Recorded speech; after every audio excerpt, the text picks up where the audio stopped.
Role model ಅಂತ ಯಾರನ್ನು ಇಟ್ಕೊಳ್ತೀವಿ?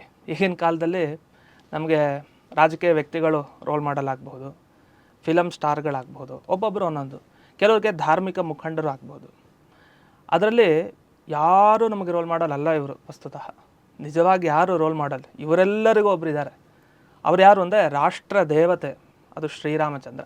ಸರಿ, ಅದೇನು ಅಷ್ಟೊಂದು ಶ್ರೀರಾಮಚಂದ್ರನ ಬಗ್ಗೆ ಭಾರತೀಯರಿಗೆ ಬಹಳ ಗೌರವ?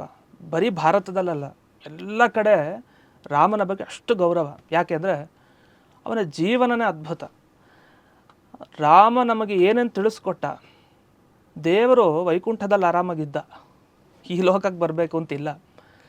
ನಮ್ಮ ಮಧ್ವಾಚಾರ್ಯರು ದ್ವೈತ ಸಿದ್ಧಾಂತ ಪ್ರತಿಷ್ಠಾಪನಾಚಾರ್ಯ ಹೇಳ್ತಾರೆ, ರಾಮ ಯಾಕೆ ಬಂದ ಭೂಮಿಗೆ ಅಂದರೆ ಮರ್ತ್ಯಾವತಾರಸ್ತ್ವಿಹ ಮರ್ತ್ಯ ಶಿಕ್ಷಣಂ ಅಂತ ಹೇಳ್ತಾರೆ. ಜನರಿಗೆ ಹೇಳ್ಕೊಡ್ಬೇಕಲ್ಲ, ಹೇಗೆ ಬದುಕಬೇಕು, ಕಷ್ಟ ಬಂದಾಗ ಹೇಗೆ ನಿಭಾಯಿಸಬೇಕು, ಅದನ್ನು ತಿಳಿಸ್ಲಿಕ್ಕೆ ಅಂತ.